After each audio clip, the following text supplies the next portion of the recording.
Welcome to Candid Catholic Convos, a program brought to you by the Catholic Diocese of Harrisburg.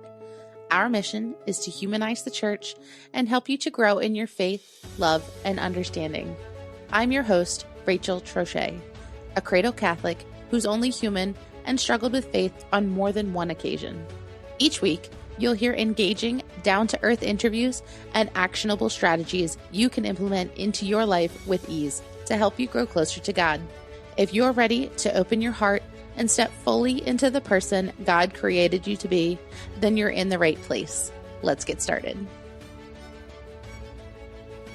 Hello and welcome to another episode of Candid Catholic Convos. And happy Father's Day. Did you know, in Catholic countries in Europe, Father's Day is actually celebrated on March 19th as St. Joseph's Day, and they've been celebrating it that way since the Middle Ages. In the U.S., though, the nation's first Father's Day wasn't celebrated until June 19th, 1910, by a woman named Sonora Smart Dodd, and she was one of 6 children raised by a widower. She tried to establish an official equivalent to Mother's Day for male parents in the state of Washington.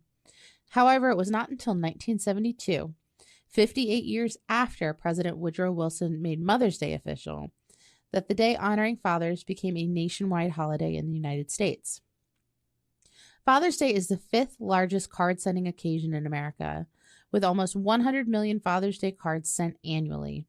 And the most popular gift for fathers is a necktie, with golf clubs and hammers coming in right behind them.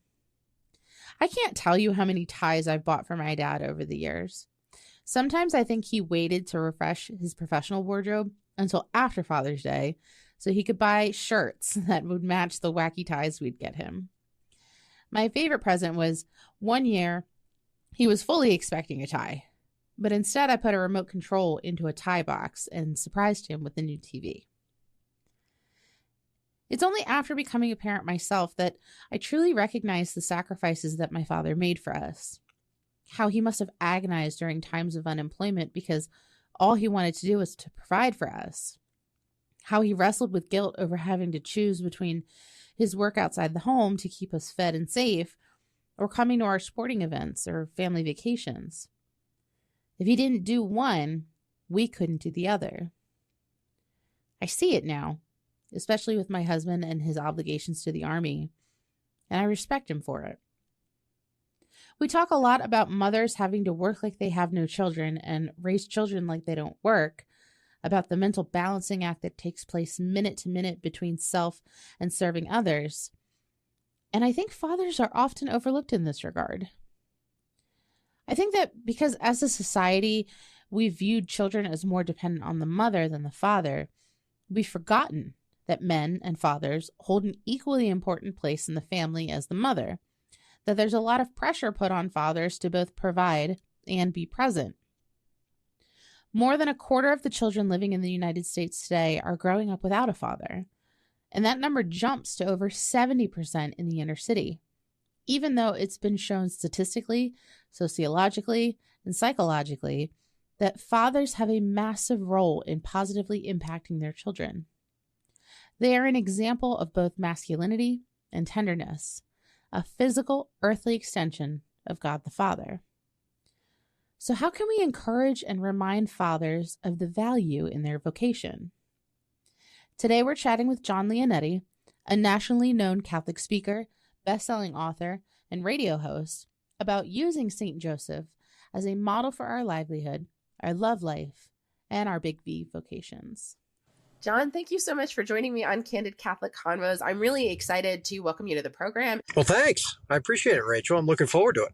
So would you mind, for those who may not be familiar with your work, would you mind telling me a little bit about yourself and what Sure. kind of led you to this ministry? So I was studying to be a priest for about 3.5 years. And some of the listeners probably know Bishop Robert Barron. So he was my professor in seminary when I went off to major seminary for a short period of time.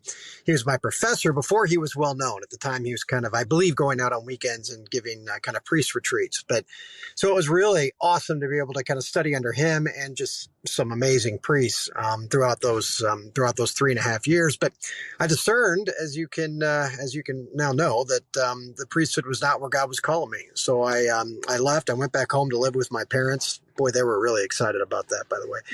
And I was really kind of searching what God wanted for me in my life. I was starting to, when I was in 5th grade, I was always enamored with people that would go out and give parish missions. And I remember my first parish mission I ever attended at my parish, and it was by a priest. And at that time, most were priests that were going out and doing those. But I remember thinking in 5th grade, I want that. That's what I feel called to do. It was really strange. And so when I went off to seminary, actually, I wasn't just discerning priesthood, but I was discerning where God wanted me as a priest. And so I went and I toured. I got permission from my vocation director, and I went and I toured all around different religious orders. And I spent some significant time with some in prayer, and the Lord just made it very apparent to me that I was not called to the priesthood after those 3.5 years. So I left. And like I said, a lot of people think that I left because I put this in my first book, Mission of the Family. They think that I left because I wanted to get married. And that could not have been any further from the truth. When I left, I did some work with married couples in my time in the seminary, and that did it for me. I was like, I do not want to get married at all. I am totally fine being single for the rest of my life. And God is a God of surprises. I actually, funny part, I built a grilled cheese stand for 2 years, and I went out to Iowa State University and I sold grilled cheese sandwiches to intoxicated college students from like 9 p.m. to 4 a.m. every Thursday, Friday, and Saturday night. And then I would leave often. I'd go give parish missions Sunday, Monday, and Tuesday. And of course, eventually closing down, I wrote a book that became pretty popular. It was on Matthew Kelly's Dynamic Catholic Book Program. And this is way back when.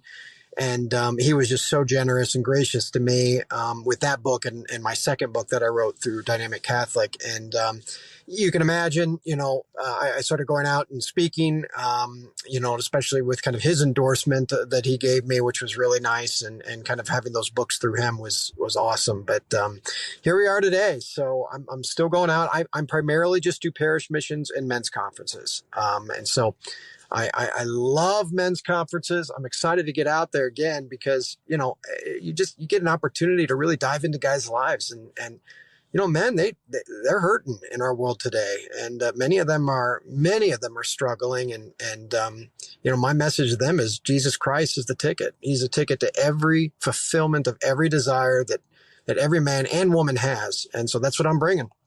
I love that you were able to really, like, you use seminary as a true discernment, and you were able to listen and hear that like you knew that you had to do something with God, but you weren't quite sure what it was. And you were able to kind of figure that out as you went. And you really used that as an opportunity to dial in to, I guess, what God was telling you. And I think that's... Well, as I said, God is a God of surprises. So I would eventually get married, and she would actually convert to Catholicism. There's a whole story behind that, which is awesome. But, my wife and I happily married with 3 kids and, just trying to do the Lord's work. So I do a lot of coaching for entrepreneurs back in Des Moines, Iowa, where I am, with about over a dozen clients. And then I go out other times and give these missions and men's conferences. So it's exciting to do so. That's really cool. And I love that you're on a mission through like men's conferences and parish missions to kind of really speak that out to men who really need to hear it right about now. So I want to take a minute and talk a little bit about Saint Joseph, because there's not a whole lot about him in the scriptures other than he was a carpenter and he was a just, obedient man. So especially with today's lack of definition, what does it mean to be a just or a good man? And why do we look to Saint Joseph for examples of those qualities? I mean, ultimately, it's to discern the will of God, right? And to live that out, to say yes to it. So, discernment, I kind of go back to what I was saying before. Throughout my life, my early part of my life, I was really discerning, but I had discernment all wrong. See, I thought discernment was kind of coming to a conclusion, really kind of thinking, making time to really think what it is that I wanted to do with my life. And what I came to realize is that's not what discernment is. The art of discernment, as Pope Benedict XVI would call it, the art of discernment is discerning or asking the question, what does God want from me? because that's right there what the whole world is looking for. We may not even know it, right? John Paul II said, it is Jesus you seek when you dream of a happier life. So when I dream of a happier life, what I'm dreaming of is God's will for me, and to do and to live by what God wants for me. That's where my happiness lies. That's where the fulfillment of every desire that I have lies. And that's what St. Joseph embodied. It was just complete reception to what God had planned for him. You know, for some saints, they're out in the spotlight, right? I mean, you look at Mother Teresa, and that was really difficult for her, by the way. She didn't want to be in the spotlight. But you look for a lot of these saints, and some were really hidden, and Joseph really kind of embodied that, which is why I think devotion to him was so quiet for so much of the church's history. You know, only really in about the 1700s, 1800s was there kind of an explosion of devotion to this great saint, and the church kind of puts the stamp of approval on just how great he is by giving him the patronage of the universal church herself, and also the patronage of all families, right? The microcosm of God stamped in the world is the family, and the church gives us St. Joseph to look to as the one who can help us in every one of those areas. So, you know, good and just is simply just following what God's will is for us. And that means taking time to pray, which is the most important thing any of us can ever do, and listen. And I was just having this conversation with my 11-year-old and 8-year-old the other day. You know, they were like, Dad, I'm listening during Mass. I'm not hearing any voices. And I said, well, if you start hearing voices, I'm probably going to take you to the doctor, right? God isn't just going to speak to you through like a loud, booming voice. Sometimes he does. He has, right? But sometimes he'll speak to you through your thoughts. Sometimes he'll speak to you through your mom and dad, I tell him. Sometimes he'll speak to you through your teachers, your coaches. I said, so you got to really be attuned, but you can't stop asking, Lord, what do you want from me? And Joseph, again, back to it, him and Mary, Joseph, he embodied that true art of discernment, receiving and listening God's will for his life. And look at what he did. I love that. And it speaks to, you know, how open and receptive he was. Because I think it says in the scriptures like 4 times God approached him in his dreams. So you're right. It's not like, you know, it may come in the form of him yelling at you through a megaphone, but 9 times out of 10, it's a lot more subtle than that. And you have to really be in tune to listening to it. Yeah, quiet listening. And Joseph again embodied that silence, that obedience to what God had planned for him. And this is the same for every one of us. We've got to discern, we've got to obey what it is that God wants. And it's not an overnight thing, but that's the key, at least for me, what Joseph teaches. Yes, absolutely. So I want to talk a little bit more about St. Joseph as a man, because you're a parent. I'm a parent. I have 3 small boys, so I get to say hello and goodbye to lots of different stages of boyhood and manhood from an outside perspective. But, you know, in terms of the church, there's a lot of different depictions of St. Joseph throughout the history of the church. You know, I've seen a lot of statues or artwork of him as an old man. And the theory I heard is that he's pictured as an old man because only an old man would be mature enough to remain chaste in his relationship with Mary. But from what I understand, carpenters of the time were more like artisans. They didn't just work with wood. They worked with lots of different mediums, which requires a lot of demanding physical labor. So it would make sense that we also see depictions of him as a younger man, because only a younger man closer to the age of Our Lady could handle the physical work. So to me, these 2 depictions show how multifaceted good men are. And my question is twofold. What can St. Joseph teach us about the honorable nature of work, of hard work, of labor? And what can he teach us about modeling true love for a spouse? Well, those are great questions. I'd say first and foremost, my favorite depiction of Joseph is sleeping, right? There's that image of the sleeping Joseph, and that just has always resonated with me. It's always spoke to me. I have that little statue at home on our bookshelf that I will look to often. And why is he sleeping? He was exhausted. Right. I mean, day in and day out, that's all the guy knew was work. And if he wasn't working, you know, building a table, if he wasn't working in people's homes and helping them, you know, put things together, or an artisan in anything, he was protecting Mary, and which was the most important job that he had, was protecting the Holy Family, Mary and Jesus. And so, you know, there wasn't often kind of rest for him. It kind of reminds me of what some of the saints said, right? I'll rest when I die, right? But right here on this earth, I've got work to do. So he teaches us in a lot of ways. Number one, work hard in whatever it is that God's calling us to do. And number two, there's great dignity in that. And in work, what we're really doing is serving. And so there's a lot that our, of course, Catholic faith can kind of sprinkle in there to be able to help see the dignity of service, right, of work in everything that we do. The answer to your second question, that love is pure self-gift. It is to will the good of the other as other.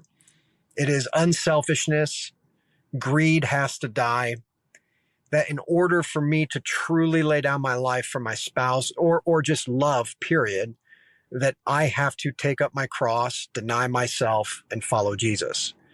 Jesus shows us ultimately what that looks like on a tree, right? As he hangs on the tree, as he is born to die for us. He shows us the mission for us as well, that we're born here to die to ourselves. So like St. Paul says, it's no longer I who live, but Christ who lives in me.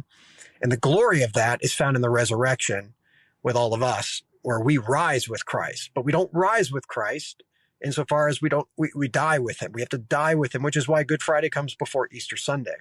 And Joseph shows us that again. It's not about me. It's not about my life. All selfishness, greed, ego, all of that Joseph ridded himself of that by God's grace. And he shows us and depicts what a true humble servant actually looks like. So yeah, if we're going to love, especially in our families, we've got to sacrifice. And what's the sacrifice? I'm just dying to me. It's no longer about me. It's now about my spouse and it's about my kids. And I have to embody that. I think that's beautiful. And I think you're right. And I think that's something that we don't necessarily think a whole lot about when we're entering into the sacrament of marriage, of that you are going to essentially have to give so much of yourself. It's almost like a death to self. Yeah. Because you're now becoming one with your spouse. But that's where a happy marriage lies, right? I mean, when my marriage is at its best, it's when my wife are sacrificing for each other, when there's no more selfishness, greed, or ego, right? When my marriage is at its worst, it's when one of us are being selfish, one of us are being greedy, one of us are being egotistical, or just kind of pointing to ourselves, right? So the beauty of that is the life that Christ Jesus calls us into isn't a misery. It's not a drudgery. It's life fully alive, right? The happiest people I know are the most selfless people I know. The most miserable people I know are the most selfish people I know. It's ingrained in us. None of us wake up in the morning and say, I just hope I can surround myself with super selfish people. Right? We loathe that. And yet oftentimes we embody it ourselves. And so, in Joseph teaches us what that true death to self is. I heard a priest once say, family, the acronym for family, FAMILY, forget about me, I love you. And I've always remembered that. And, one of the things my wife and I will do is often when we tell each other we love each other, we'll follow it up with a phrase.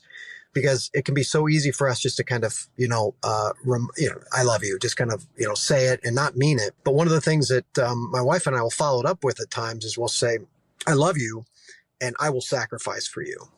Right. So it puts that meaning behind what that love is. And if you really want to turn it up a notch, you say, I love you and I will sacrifice for you today. And that to me is it. Right. That is where our happiness, true faith lies. And this is the perfect charity that Christ Jesus calls us into. I love that. And especially as somebody who you had said that you initially weren't looking for a partner. You didn't think you were called to the vocation of marriage. So to hear that is very empowering for married couples out there. Especially who are looking to deepen the relationship with their partner. And I want to kind of dive in a little bit more about marriage.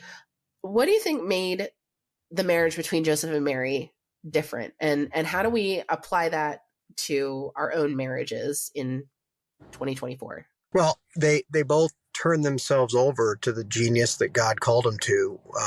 As St. John Paul II would call it, the feminine genius and the masculine genius. Is they both understood what true manhood is and true womanhood is, and gave themselves over to it. There wasn't a kind of a competition between the two, and both of them allowed them to live that out, which I think was great. The other thing too that I really think about often is Mary and Joseph, they probably spent a lot of time together. I mean, I know Joseph was out working and everything, but Joseph came home at night, right? And Mary was always there, and they didn't have iPhones and TV and all that kind of stuff. Just think of the conversations that they had. Think of the dreams that they spoke about for Jesus and the dreams for their marriage. And then you take that with the tough times. Think of them both having to talk about their dreams, praying together. You could be assured both of them made ample time to be able to pray together every single day. And so I think about that often, just that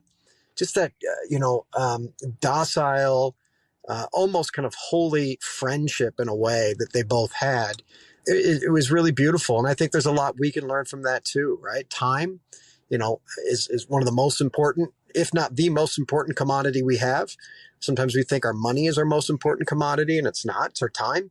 So you want to have a healthy marriage, be like Joseph and Mary, spend time together. As some have said, waste time together, that there's no time that is wasted if you're together. Put the screens down, put the books down even at times, and just spend time with each other talking. And again, modeling that prayer life of both of them, but praying together is just going to be key. I mean, it's every marriage. Like, there cannot be a day that goes by without praying with your spouse and praying with your kids. And you don't get a 2-for-1. I tell this to men all the time. If you love your wife, you truly love her, you will pray for her and with her every single day. Every single day you will. That's what a man does. And that's what his calling is to be that prayer warrior for a family.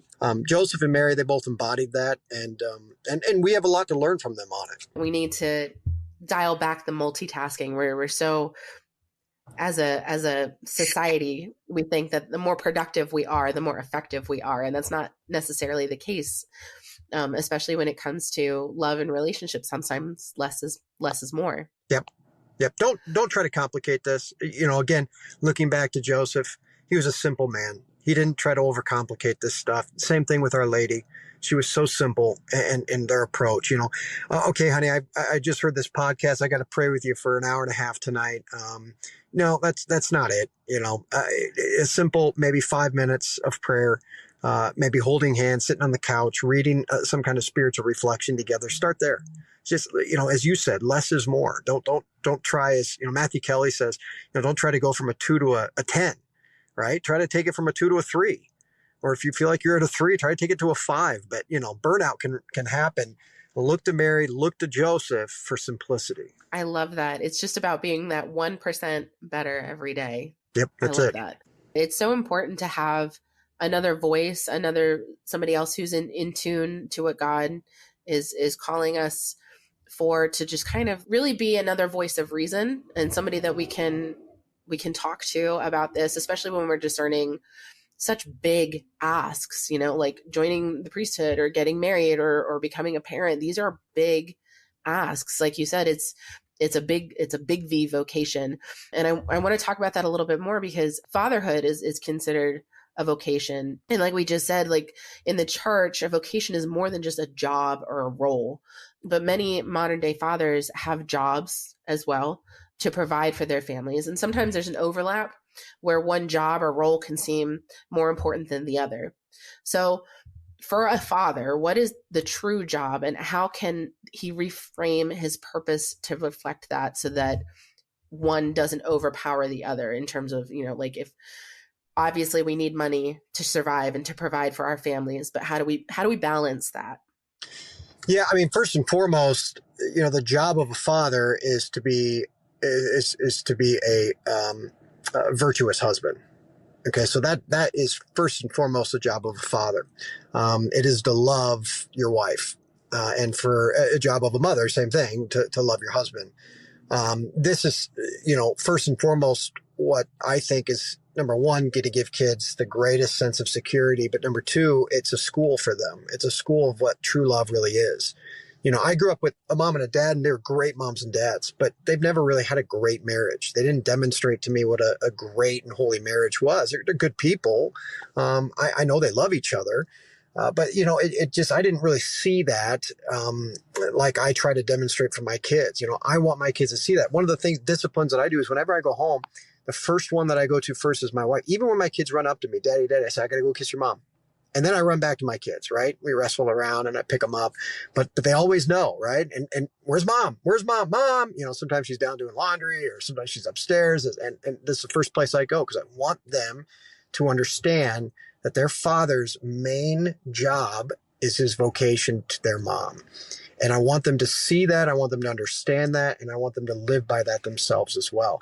And I'll dare say, even those that might be divorced or annulled, the way in which you speak about that former spouse of yours, the way in which you speak about him and her, your kids are listening. They're going to hear that our call is to even love them, right? Sometimes in a sacrificial way. And that can be some of the most difficult things in the world to do.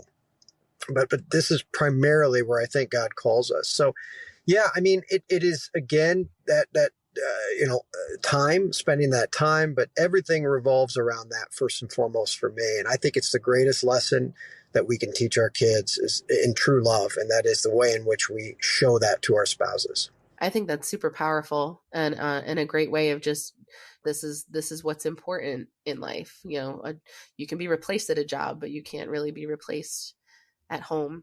Right. And they may be older, right?